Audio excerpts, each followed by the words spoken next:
Good afternoon. So this presentation is focusing on the progress and accomplishments we have made through our reef restoration project. I'll just point out too that I was also in the team doing the large-scale reef restoration work with Austin and Louise. We did the training workshop, so you'll see that's quite a similar nursery development as well for this project that we did in the Maldives. We also have a poster presentation, which you can find out in the foyer, and we also have a lovely video presentation that the team have put together, which if you would like to see, I'll give you the details after the talk.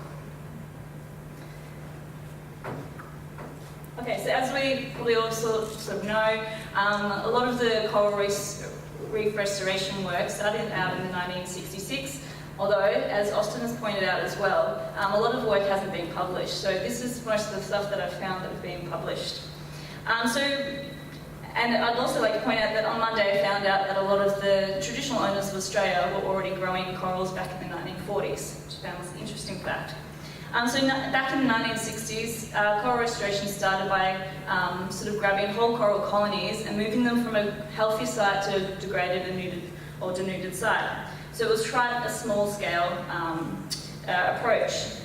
Over the years, the techniques and technologies have advanced, and we've been able to grow large-scale restoration projects around the world. There are now coral restoration projects developing throughout the world. These projects are anything from small-scale in dive resorts to large-scale and outplanting thousands of corals every year and developed as business models. The research into coral restoration has also increased from a mere 31 papers before the turn of the century to 778 in the last 18 years. So there's no hiding the fact that there's a lot of contention about the coral reef restoration work, and it can become quite a heated debate. But our coral reefs are rapidly declining, and their decline questions the very existence of thousands of communities that triggers us to take an active approach to reef conservation. So one such corner of the world, famous for its luxurious resorts, white sandy beaches, and rich in marine biodiversity, is the Maldives. So the Republic of Maldives is an archipelago situated southwest of Sri Lanka, and it runs 800 kilometres long from north to south, consisting of 26 atolls and 1,190 coral cays and islands. The coral reefs are the Maldives' source of land, food, protection, and income. And it's only sitting about 1 metre above, on average, above sea level. So it's exposed to climate change. The Maldives possesses extreme vulnerability to climate change. The sclerotinia corals of the Maldives have been exposed to disturbances for more than 2 centuries. Corals are not only the basis for which the Maldives is formed, but historically also what the Maldives used as founding blocks for their houses, mosques, and businesses. Oh, that was the one before.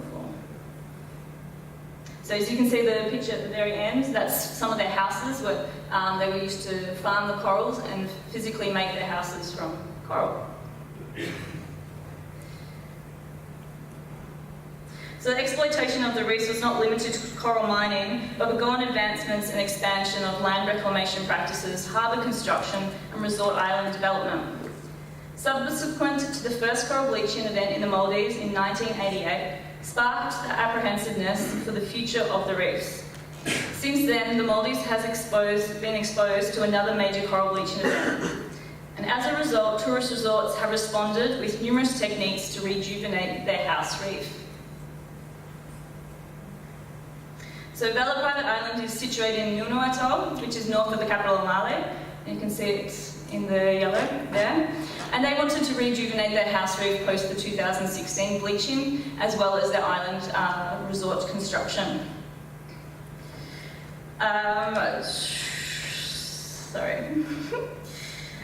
So post 2016 bleaching, the island found that we lost 100% of their tabular acropora species and about 90% of the whole acropora species alone. So the aims of the project were simple from the management perspective. Grow a reef fast that the tourists will enjoy and do it very, very fast. Okay, so grow a lot in a very small time. We also had some other goals, I guess, we wanted to establish. In order to do this and for this project to be holistic and self-sustaining, we wanted to make a more holistic and realistic reef. So we wanted to have lots of different genre and look at different species. So it looks for something like we would have seen a couple of years ago. We also wanted to contribute to the literature and best practice for coral restoration projects in the Maldives, because there's a lot of boutique sort of restoration projects scattered throughout these resorts islands in the Maldives, but there was nothing in the literature that we could gain from this.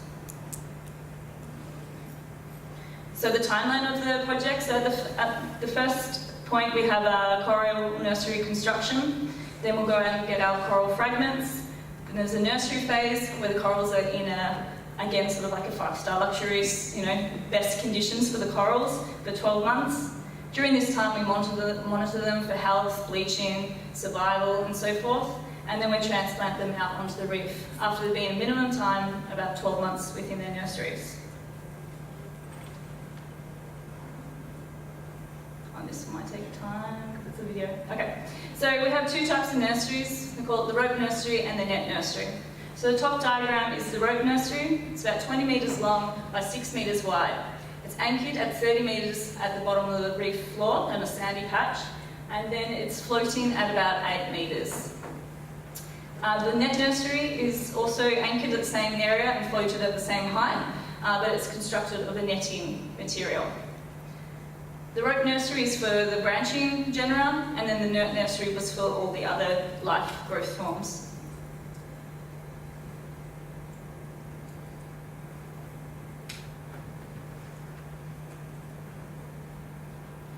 So we went out and grabbed our coral species, so we were also looking at corals of opportunity and also donor coral fragments as well.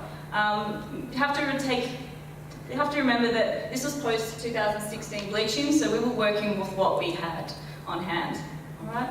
So we took about 10% of donor coral colonies, so as that we didn't harm that healthy species out on our reef.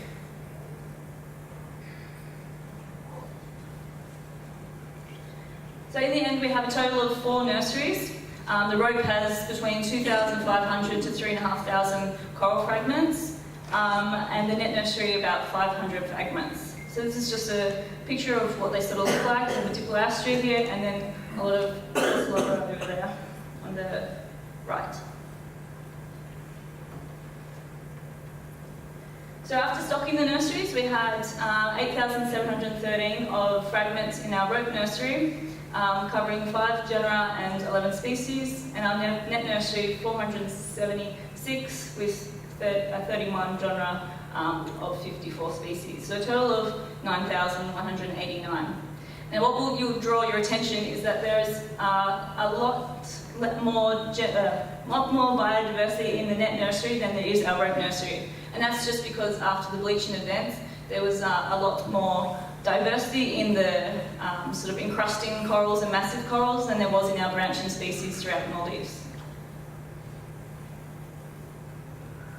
Alright, so the survivorship. So how did these 2 nurseries compare to one another? So the green line is showing our rope nursery, which is doing quite well considering. What would be contributed to the decline in the rope nursery, however, is that we had a bit of a disease outbreak of white syndrome, which was following on from our bleaching event, then a really mild winter. Alright, so that can contribute to a lot of the decline in that nursery. The net nursery, you can see it's looking a bit stark in the red there, and it's only down at it's down to a 28% survival rate. So for us, it wasn't looking too good for that sort of technique for where we were. As for growth, this is one of our rope nurseries after about 12 months, showing a lot of Fossilopora, because again, that's what we had on our reef. And they're all doing really healthy, and they're growing, and they look very vibrant.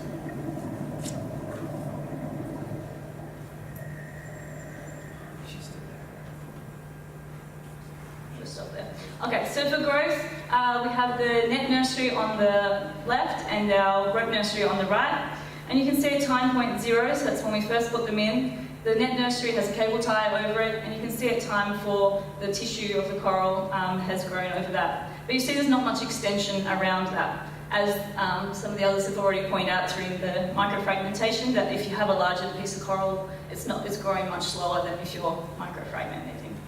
Then you'll see for the rope nursery, time point 0, where the fragment was about 8 centimetres big, it has grown into this nice 3D structure.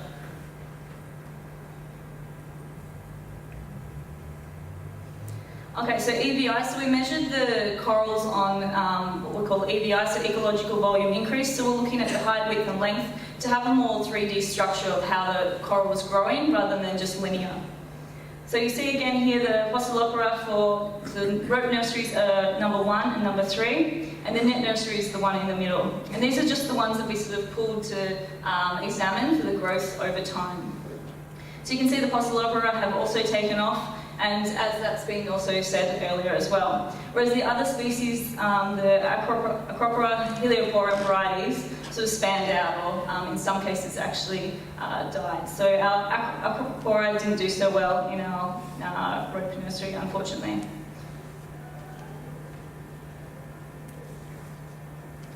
So far the results. So at the moment we have 2,136 colonies transplanted out onto the reef after just 24 months.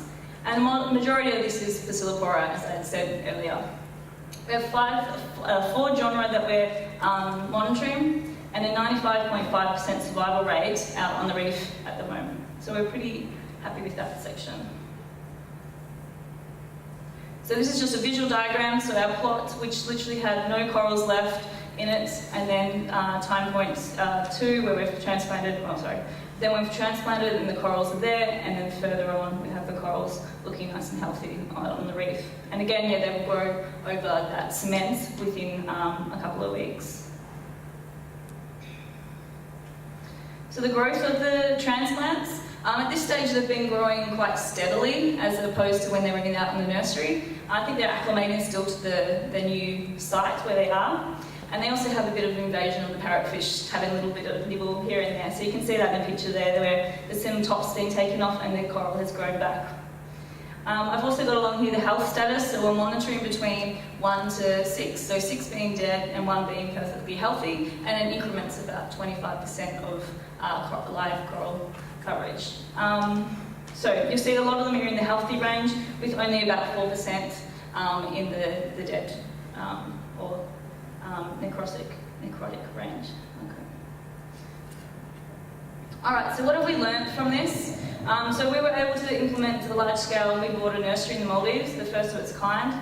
We had high survival of Fossilopora, but we found that the net nursery really wasn't working for us, as you could see from those results. So we need to go back to the drawing board for those, for that genre and life forms, which I'll cover in the next slide. So so we're pretty happy with how Fossilopora was doing, and it'll be helpful to put that back onto the reef, as they are the pioneering species, and we've got something there for the other species to be attracted to in the future. So future studies, so we've already started working on different net nursery design. Now we want to put the coral onto a disc itself. Before we had the cable tie, which was, we've proved to see there was a lot of biofouling, and also the cable tie was sometimes, it was a bit of a way off the live coral tissue, so it was another surface for biofouling to originate. So now we're putting biofilament fishing line onto the corals, so it's smaller surface area and right against the coral tissue itself. We're thinking about different nursery locations. Currently anchored at 30 metres, which can be quite difficult and challenging during high current times. There's strong currents in the Maldives, and so the nursery is sometimes moving down to 16 metres. We also want to introduce other invertebrates and stuff into our reef, so giant clams, urchins, soft corals and so forth, to make it a bit more holistic and realistic looking reef. And we want to monitor the cushion sea star predation and the recruitment levels at our sites.